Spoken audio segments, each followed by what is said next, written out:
Well, let's start off with that homecoming conversation. I know a lot of coaches, you love homecoming for what it is, but practice and with all the extracurricular stuff besides football, how's it been this week? Actually, really hasn't been too bad. I think, honestly, as weird as it is, losing last week was probably good for getting the focus going homecoming week. Coming in, without a loss, kind of easy to get caught up in things and get caught up in the week. But we've had a good focus this week from the kids, and it's been really exciting to see them take ownership of themselves and be like, we're going to make sure we play to our potential this week. Well, you go on a road last week. That's a tough road trip to begin with. That's quite a distance. Close game. What happened? What happened for you guys? We really just didn't play very well. They threw some things at us, and we didn't do a very good job of adjusting. And this week we put more of an emphasis on little randomness to the defense, because last week they ran a defense we had never seen them run. We had 3 game films, and they hadn't run it one time. And so this week we decided that we were going to mix in some different things, make sure our kids understood their jobs, not just memorizing who to block against this front, but understanding what they're supposed to do, and I think we got it fixed. Look at this on paper. You got the best defense against the worst defense type of a thing. Tell me about West Valley. What are you expecting? West Valley's really a tough team, honestly. You look at scores, it's tough to compare when they've played some really good teams. They went down and played a really good Camas school. They played Prosser to the wire. And they had a rough 7-minute span against Sunnyside. Sunnyside scored 31 points in a 7-minute span. Sometimes when things get rolling, they roll. And other than that, West Valley played really well up until that quick span right before they were actually leading before it happened. And we expect a tough game. They got a lot of kids back from last year, and they're going to be really good. So, Kalen Massey, Carson Everhart, quarterbacking, where are you with that? Carson Everhart's going to be starting for us this week. He's done some good things, and really, we think Kalen's going to help us in other spots too. Kalen's going to get the start at wing for us, and he's just added an element of explosion to our offense out there. He can catch the ball, he can run the ball. You're going to see some special things out of him this week still. Was that a change that happened last week going up to Spokane, or is that something it happened?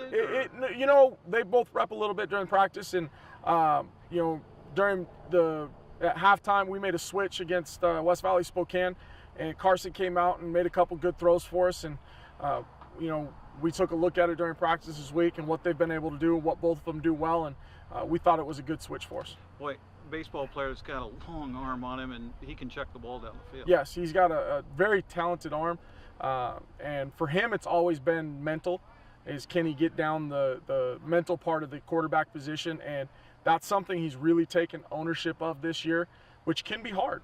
With a returning starter quarterback, and sometimes you just kind of say, I'm going to wait my turn, but he just kept working hard, and he's done a great job, and we feel like he earned his opportunity. Coach, I've heard kind of, some people kind of saying, well, who's Eastmont played so far?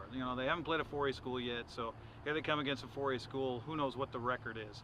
What do you say to that? We have played 4A school. Pasco's a 4A school. They're one of the biggest schools in the state. And they went out last week or 2 weeks ago and beat Southridge 48-7, so they're not really a bad team.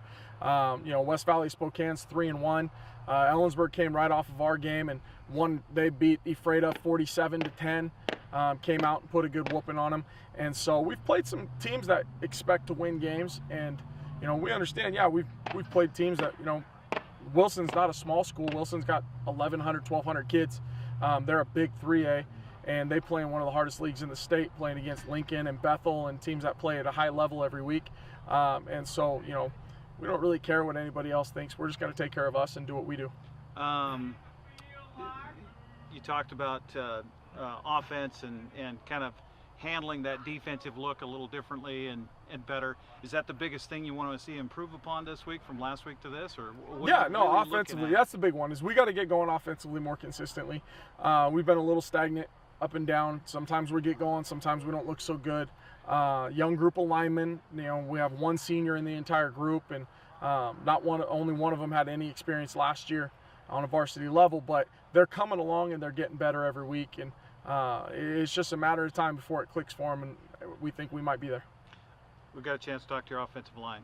I know that's fun for you. It's fun for me to get the big guys up there. Talk about these guys as a group and how you're seeing their progression, and it looks like they're, you know, treating this really like a family. They are. It's a really nice group of kids. I mean, they don't look like anything. I mean, most of our offensive linemen are under 220 pounds. They're not the biggest group in the world, but they get after it, and they play really hard, and they work really hard in the weight room year round.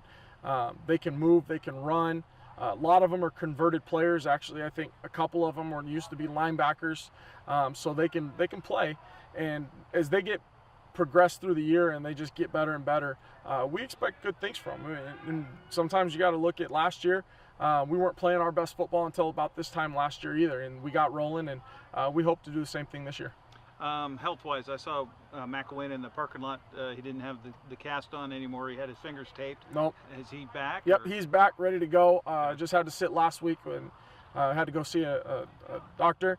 But he's good to go, and right now we're healthy. We got all of our varsity guys in. Got through that whole flu Yep, and we got everything. through. The flu's kind of gone. We got some, now it's kind of got some younger guys. Our JV team got hit a little bit more this week than that. But right now we look healthy and we're ready to go.